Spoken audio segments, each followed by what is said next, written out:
Under the hood, we're going to come right over to our negative battery terminal and remove it from the battery. Let's use our 10mm. We'll just loosen this up just enough to remove that. Set it aside so it's making no contact with your battery terminal. Okay friends, it's time to get started on replacing our steering shaft. To start, let's go ahead and hop inside the passenger compartment, and you want to make sure that your steering wheel is nice and straight. Go ahead and double check your front wheels, make sure they're going straight as well. Assuming that looks good, let's go ahead and tie this off so it can't go ahead and spin on us once we remove the steering shaft. So to do that, I'm just going to go ahead and carefully put this through the steering wheel here.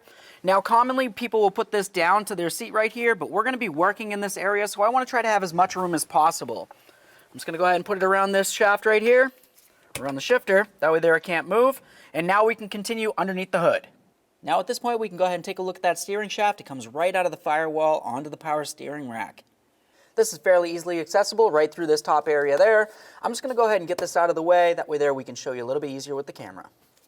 To start getting this off of here, we're going to disconnect our mass airflow sensor. That's this right here. To do that, there's a little tab right in the center of the connector. Go ahead and press down on that and then carefully pull this away from the air filter housing. Inspect it, make sure you don't see any funny colors. If you do, it's corrosion and it needs to be dealt with. That looks fine, so I'll set it aside. Now let's reach directly underneath that. You're going to find a rubber hose that connects onto the box. Go ahead and gently pull off on that. We'll set that aside as well. You're going to find another small hose along this passenger side of this. Let's go ahead and give that a little tug, pull it off of there. Inspect that hose, make sure it's soft and pliable. Set that aside. Let's go ahead and pop this out of its bracket. There we are. Now we're going to move up to this hose right here. There's a clamp on this. Go ahead and grab onto that clamp, slide it up the hose, and then remove the hose from the housing. There we are. Let's start disconnecting the inlet tube from the throttle body. Use a 10mm for this. Make sure that's nice and loose. Okay, now we'll come right over here. Go ahead and pop these clips. Lift up on this box, pull it towards you, and remove this unit from the area. Remove your air filter and inspect it. That looks okay. Now that we have all that out of the way, you have a nice clear view. This bolt right here is a pinch bolt. That's essentially going to go right through this shaft, and it's what holds the shaft to the power steering rack. Use a 12mm to remove that bolt.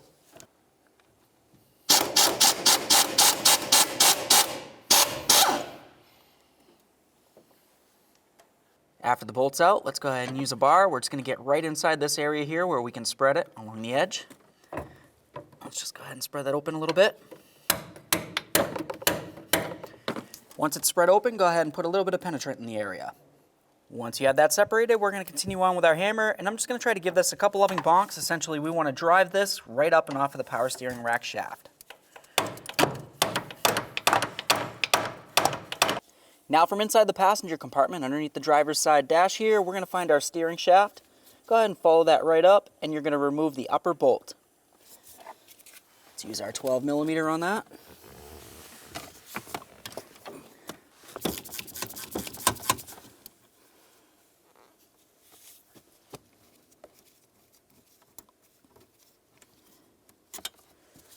Remove that bolt. Now I'm just going to use a small hammer and try to give this a couple loving bonks.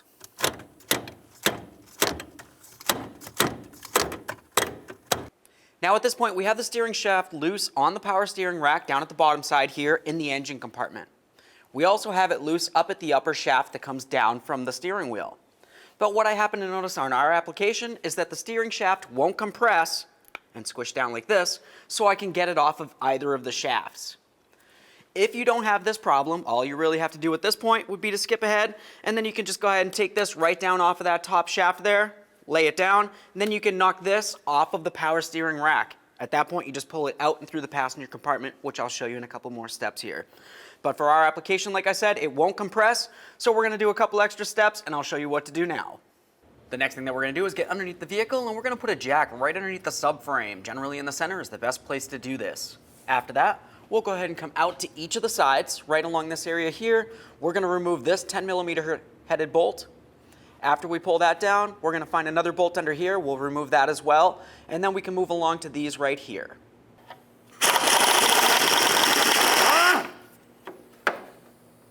Once you pull that away, you can see a 14mm nut right here.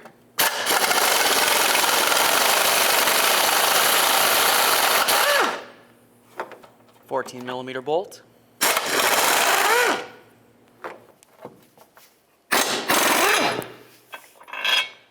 Now we can take this, we'll set this aside and do the same to the other side of the vehicle.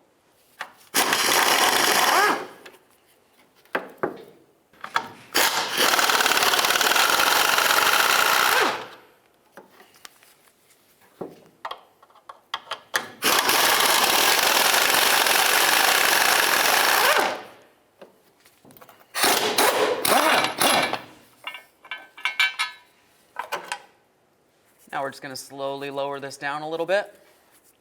We just want enough slack so that we'll be able to remove the steering shaft from the power steering rack.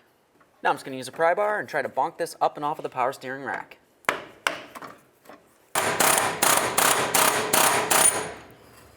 Let's go ahead and jack up that subframe, get it back into its original position here. All right, so now that we've got the steering shaft off of the rack, let's go ahead and start putting this back together. I'm going to use some red thread locker on my cradle bolt. This is super important. You don't want this coming loose. We'll go ahead and just bottom this out.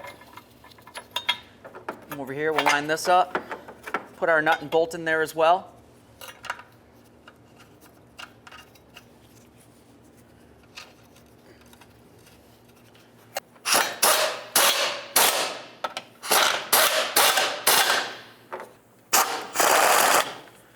Okay. Before we tighten up that other side cradle mount, let's go ahead and do this bolt right here. Get this started in as well.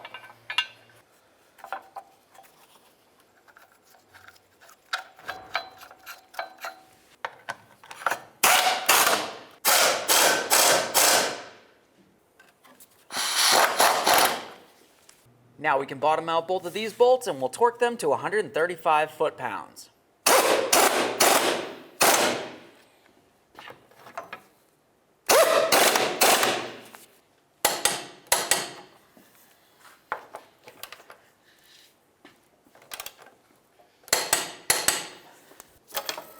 Let's remove our jack and get the vehicle back on the ground. Now we're just going to get back inside the passenger compartment. We'll loosen up this clamp. Get this clamp out of the way. Now we can grab onto our steering shaft, start pulling it up and into the engine, into the passenger compartment here.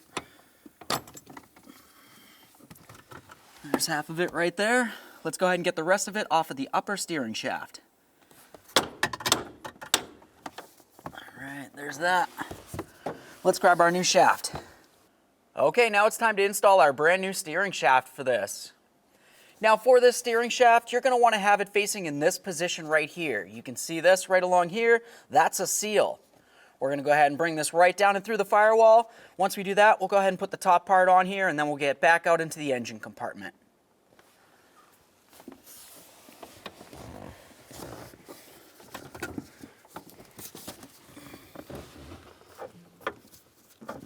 This up onto the steering shaft. Now we can take our brand new pinch bolts for this. Make sure they have some red thread locker on them. Let's go ahead and start this one in here. We'll bottom it out and then we're going to torque this to 26 foot-pounds.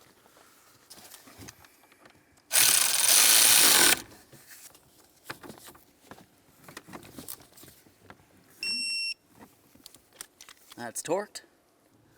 Now let's slide this piece into its spot right there. That's going to help make a good seal. We can put this back on. Put that around the outer portion. Put in the mounting bolt. Line it up and tighten it up. Make sure that's nice and tight. Make sure the seal's in there completely. That's perfect. Let's get back underneath the vehicle. So now before we go ahead and slide the shaft on inside the engine compartment here, the next thing that we want to make sure is that our steering wheel is still straight. It hasn't turned on us any. And of course we haven't turned the wheels at all. Everything needs to be perfectly straight. With that said, let's get down here and we're going to start putting the shaft right onto the power steering rack. If you wanted to, you could use some copper never sees. You don't necessarily have to. We'll call it your prerogative. Go ahead and slide that right down on there. Now once you've double checked to make sure everything's straight as possible, we're going to continue on with our outside pinch bolt here. Let's go ahead and put it right on through there. I'm going to start it in by hand, we'll bottom it out, and then we'll torque it to the same specifications as we did on the inner portion. Assuming everything looks good, let's start putting the rest back together.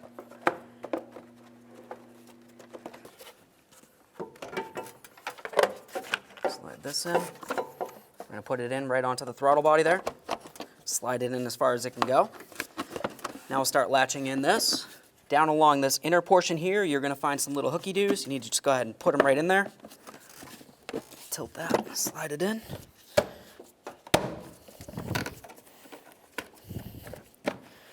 Slide this down, latch it. Let's connect in this little hose here. If you forget about that, you're going to have a check engine light. Connect this on here so it's secured. We'll get this on there, squeeze that clamp. There we are. Make sure your air inlet tube is completely on the throttle body. Snug it up. Double check it, make sure it's secured. Let's get this lower hose on here, the one that's underneath the mass airflow sensor. Make sure that's completely secured. And then plug in your mass airflow sensor. Listen for a click, give it a tug.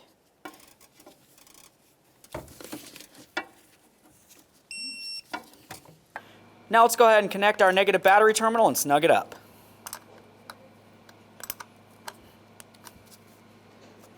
Okay friends, we got the car back together. What's left to do now? Now you're going to want to take it for a road test down to your local alignment shop.